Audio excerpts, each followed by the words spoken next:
We're going to be talking about how America reacted to fascist aggression. So let's get started. The violence and spread of the Great Depression in the early 1930s led to the triumph of fascist leaders in Germany, Hitler, Italy, Mussolini, and elsewhere in Europe. New political beliefs like Italian fascism and German National Socialism, Nazism, mixed together feelings of intense nationalism, racism, and the worship of violence. Adolf Hitler, the leader of Nazi Germany, was determined to achieve the German domination of Europe. This aggression was the underlying cause of the start of World War II in Europe. In an attempt to contain this aggression, three major countries met at the Munich Conference in 1938. And so let's underline the Munich Conference here. This is a very important event. France, led by Premier Daladier, Great Britain, led by Prime Minister Neville Chamberlain, and Germany, led by Hitler. Hitler convinced Chamberlain and Daladier that if the Sudetenland of Czechoslovakia were separated from the rest of the country, Germany would make no further demands there. Germany was thereby permitted by France and Great Britain to seize the Sudetenland. When Chamberlain returned to Britain with this agreement, he told the world that he had achieved peace for our time. 6 months later, however, Hitler seized the rest of Czechoslovakia. And this is also a really famous line that, we've achieved peace for our time. As an American, you should know that. Okay, and here we have the Sudetenland around here. This is the surrounding area of Czechoslovakia in light. Okay, and they took the rest of Czechoslovakia later. Great Britain and France had resorted to the policy of appeasement, which means to agree to the demands of a potential enemy in order to keep the peace. And that's our definition of appeasement. Hitler demonstrated by his action that he would not be permanently appeased. Okay, so let's take a minute and answer these two questions, and I want you to fill in a little thought bubble above Hitler's head. Okay, so you can turn me off now and answer the questions and then come back. Hey everybody, welcome back. Okay, so how did the policy of appeasement fail? Let's put in some kind of an answer here. And I just want to try to fix something because I want it to look nice. Let's do a text box.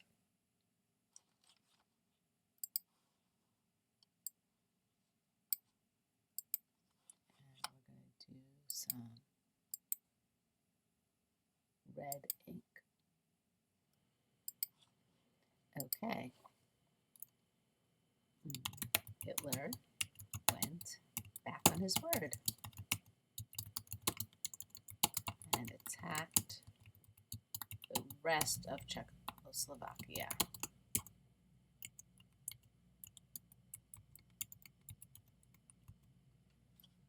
Okay, and of course that should be capitalized, but I'm not fixing it.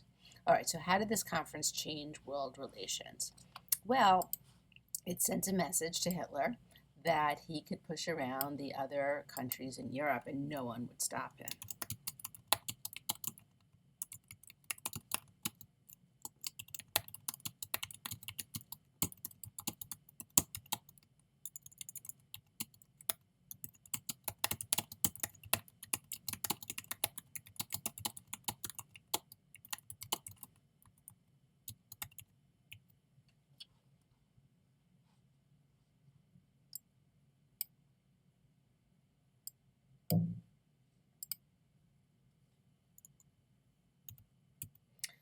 Okay, and then we go up and we draw a little thought bubble over here. And of course, we're going to draw something and we're going to say something like, can you believe how stupid these people are?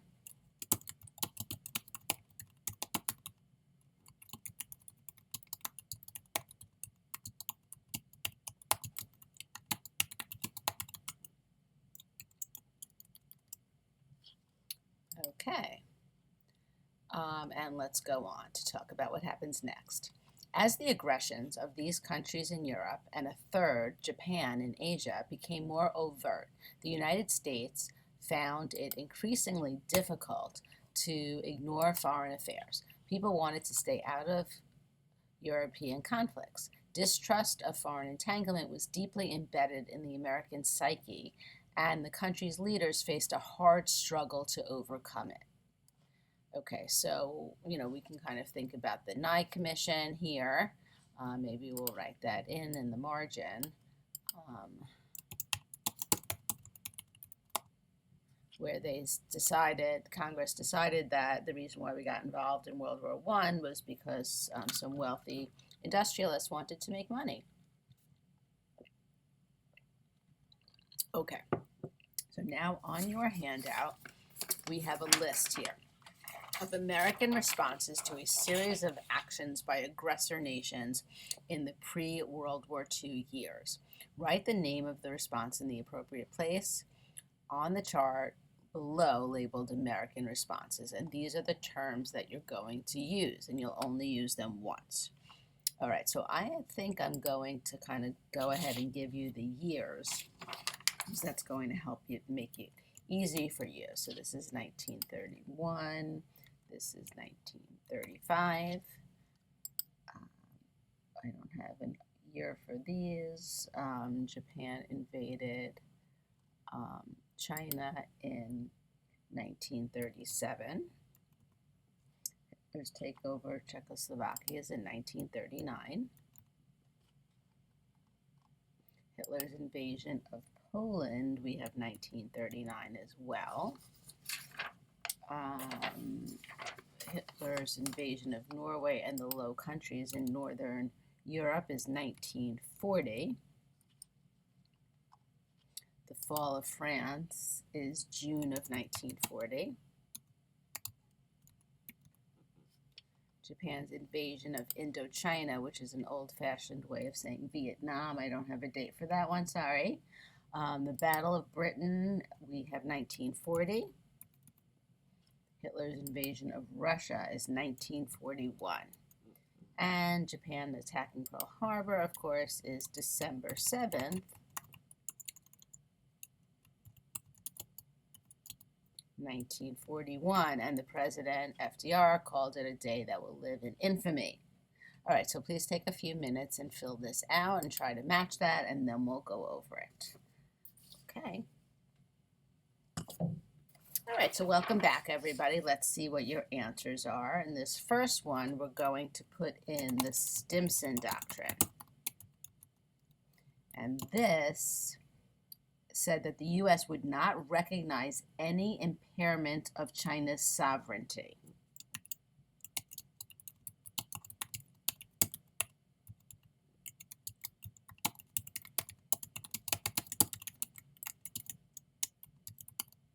In other words, leave China alone. But this really did not have any power, so it will consider it a moral lecture. Like, we're telling you what to do, and you better be nice to China. And it was kind of a bluff because we weren't really willing to get involved and do anything serious there. Okay, next, when Italy invaded Ethiopia, we have a moral embargo of oil shipments to Italy. And what this means is a moral embargo. It says we're not going to sell oil shipments to Italy, but we're not making it a law. We're going to tell the oil companies that they shouldn't do it because it's morally the wrong thing to do. Okay, then we see Germany rearming, and that's in violation of the Treaty of Versailles. So Congress passes a series of neutrality acts, and let's discuss them.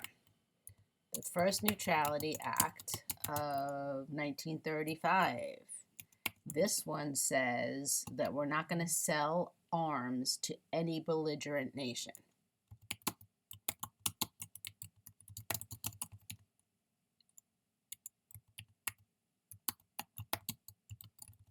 Okay, and this word belligerent means warlike or at war. So you should write that down if you don't have that in your memory at this point. Okay, then they passed another neutrality act in 1936, and that one said we're not going to loan any money to belligerents.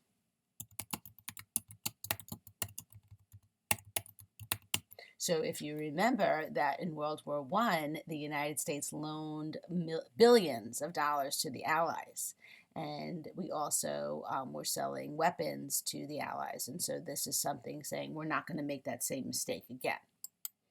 Then we have the Spanish Civil War, where we had Republican-minded individuals in Spain, meaning they wanted democracy, fighting against Francisco Franco, a dictator, fascist dictator. And so the United States passed another Neutrality Act in 1937.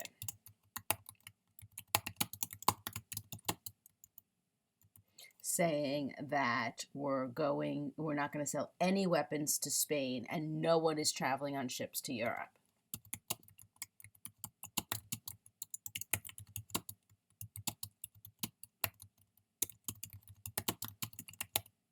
So if you think back to World War I, when we had Americans getting killed on the Lusitania and the Arabic and the Sussex, now the president is saying we're not going to have that happen again. Okay, when Japan invaded China, President Roosevelt gave what's known as the quarantine speech.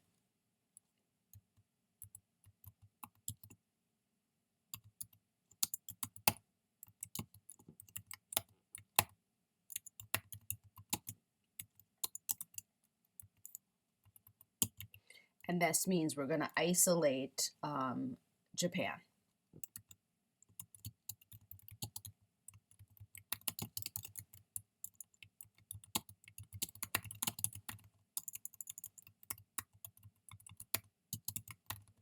And other aggressor nations, we're not going to trade with them. We're not going to give them what they need. We're going to treat them like they have a terrible disease and quarantine them.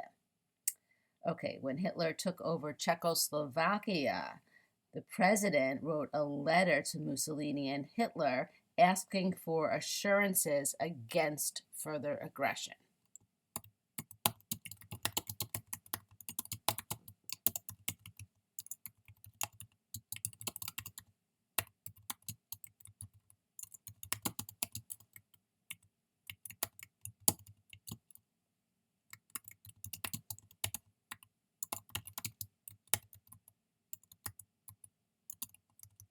And if you think about it, this kind of seems a little bit like another example of appeasement.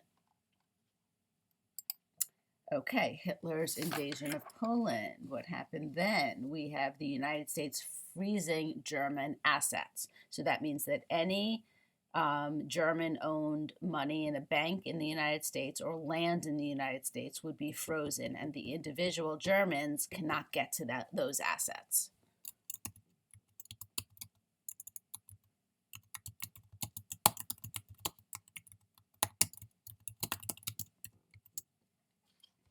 Then when we have Hitler invading Norway and the Low Countries, oh, I'm sorry. I think I made a mistake here.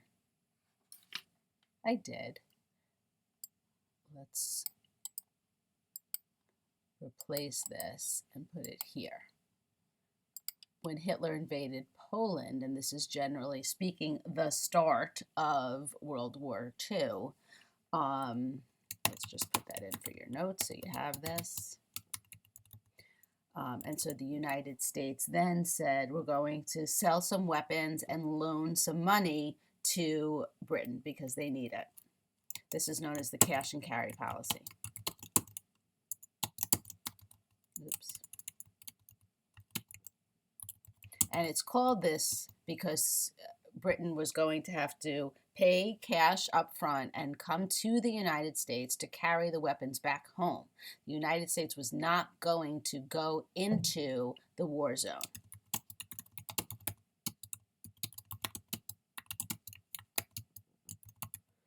Okay, then in the fall of France. Okay, so France fell to the Nazis pretty quickly.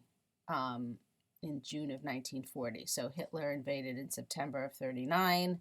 A few months later, they controlled France, and Nazis were literally walking down the Champs-Élysées in Paris. It's quite a spectacle. And what happened here? The United States then made a destroyer deal with Britain, and they started a conscription act, meaning they started a military draft. Okay, so the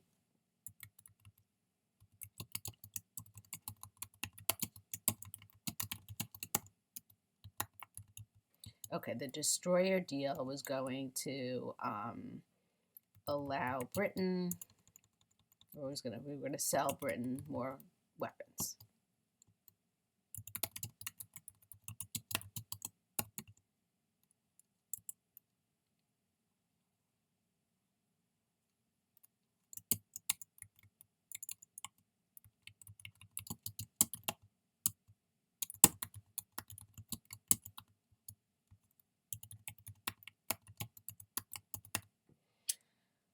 Okay, Japan invading Indochina. The United States placed an embargo against Japan, meaning we were not going to sell them oil.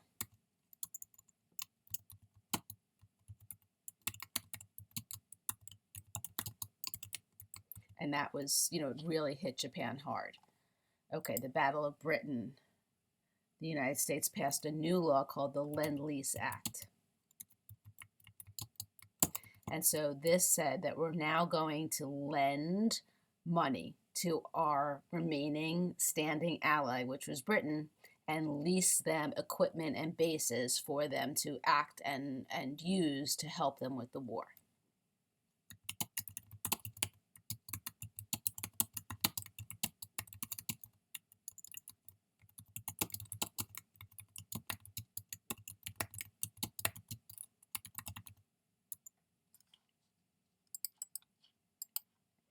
Okay, Hitler's invasion of Russia. The United States signed the Atlantic Charter.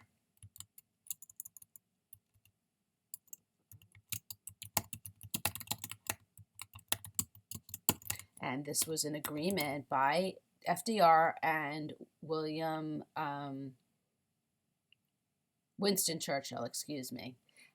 They signed it on a ship off the coast of Ireland on the water in the Atlantic Ocean, and they set out the goals for the war. How are they going to end it? What are they going to do at the end of the war?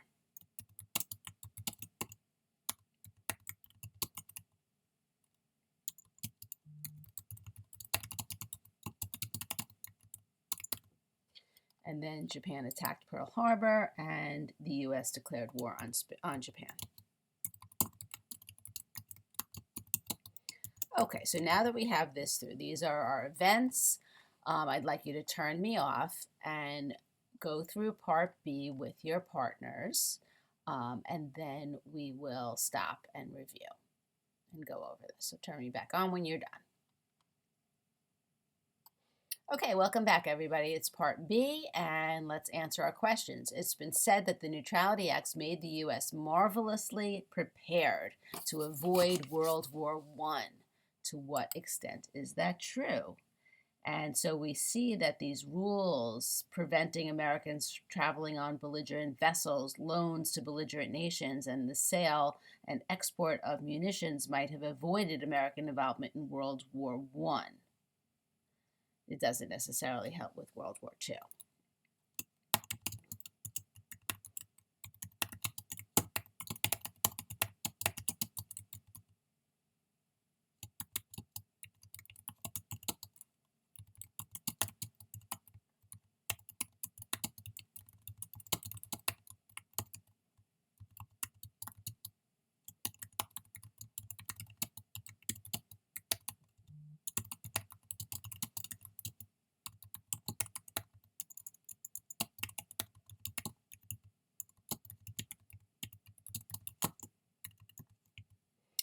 Next, President Roosevelt declined to invoke the Neutrality Acts because they worked to the advantage of aggressors. Explain this position. Okay, and so every time the United States says we're not going to get involved, we're not going to sell weapons, we're not going to give loans, that actually allowed Germany to grow stronger and conquer more area.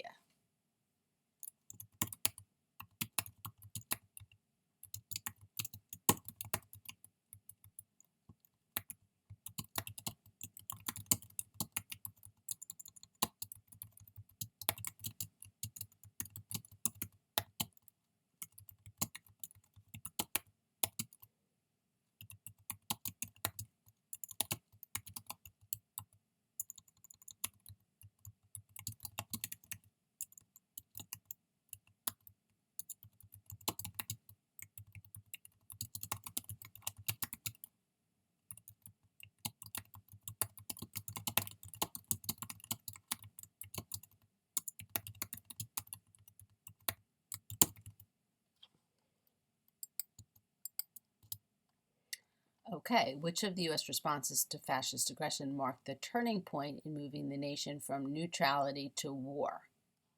So this is an opinion question. Some people say the Lend-Lease Act. Some people say the embargo against Japan. Some people say the cash and carry policy, but that's a matter of opinion. Next question, to what extent was the reversal of neutrality in the best interest of the United States? Again, that is an opinion question, and so, that's something that I'm going to leave you to think about with your people. And then finally, we have a matching activity where we see these different cartoons. And now I'm looking here, and the neutrality acts are sometimes referred to as storm cellar diplomacy. And that is something that we see here in this cartoon.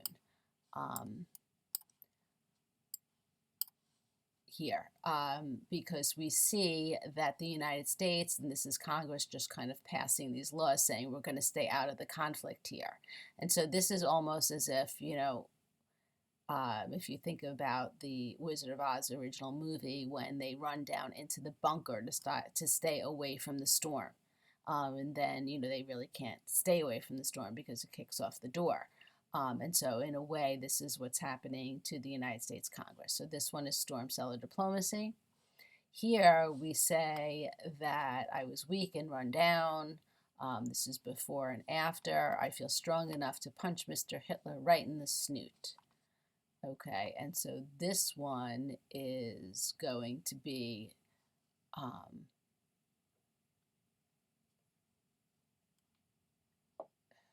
maybe neutrality or appeasement, because yes, this is appeasement because he had a foul case of appeasement and they weren't strong enough to fight against Hitler. Here we're staying in separate beds because we're minding the gap, and then we have Uncle Sam not looking at all the problems over here. So that's going to be neutrality. And then this one is German military success because he's knocking down all of these countries and just taking them over with very little resistance. All right, and that takes us back to our aim here. How did America react to fascist aggression? Well, we tried not to get involved. We tried some policies that, based upon World War I might have kept us out. But the reality is that Germany was so successful in its takeover of Europe that the United States had to get involved and take some action. And by putting this oil embargo against Japan, that was kind of like the move that made Japan target us at Pearl Harbor, and that's what eventually got us in. So I hope you found this informative, and have a fabulous day, everybody.